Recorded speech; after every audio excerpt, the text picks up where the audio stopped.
Well, Easter blessings to you, mission friends. I'm coming to you to share about our new quarterly focus.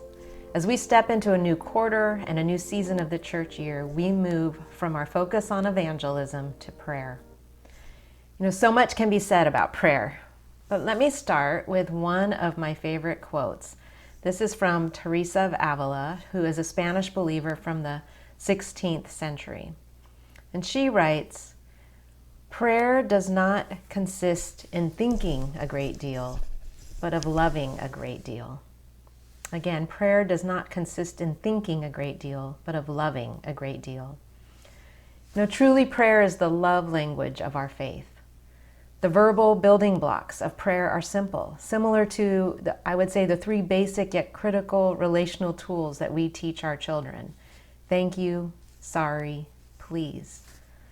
The Psalter, the prayer book par excellence, provides samples of all of the above and more. Every human feeling, whether rant or rave, is served up and finds expression in the Psalms, thus giving permission and an extended vocabulary for even the most timid of prayers. The growing edge in this love language is learning to listen and learning to wait. As author Macrina Whitaker says, a disciple is a disciplined listener. The word listen appears in the Bible over 1,500 times, and the most often voiced complaint in the Bible is that the people don't listen.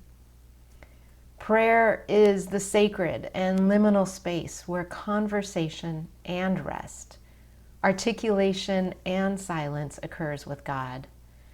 It's where our heart seeks His heart and vice versa, where we seek knowing and being known and vice versa, where we love and are loved.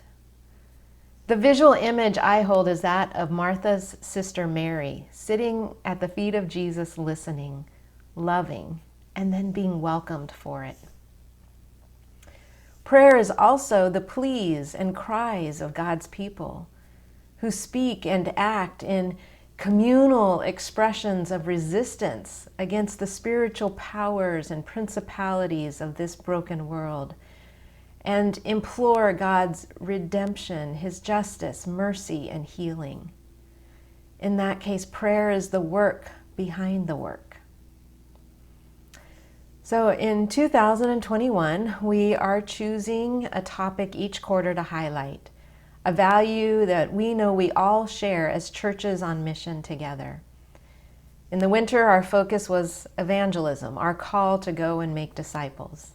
And this spring, it is on prayer, the work behind the work. Following the church calendar with Easter, Ascension Sunday, and Pentecost in spring, it feels right to keep prayer in focus. In this in-between of between Easter and Ascension and Pentecost, we find the disciples in the upper room, and it says in the book of Acts that they're joined together constantly in prayer. And so that is the image and vision we hope to keep before us as a conference. We are churches of the Pacific Northwest Conference, joined together constantly in prayer. We pray for one another, for our geographic areas, for our pastors and leaders, for justice to roll down, for the fields that are ripe for harvest, and for God's kingdom to come. While on one hand, prayer is one of the most human and innate of languages, rising up from deep and unconscious places, at the same time, it takes nurture. Similar to the care needed in all growing and deepening relationships, it takes practice and intention. There is no one way to pray. There are a multitude of prayer postures and languages to examine, to try on, and appreciate. And so over the next few months, we look forward to encouraging new practices, new intentions, as well as highlighting the stories of churches and practitioners around us. May we join together as covenant churches of the Pacific Northwest Conference in this work behind the work. And may God teach us, and may we hear God anew. Lord, hear our prayer.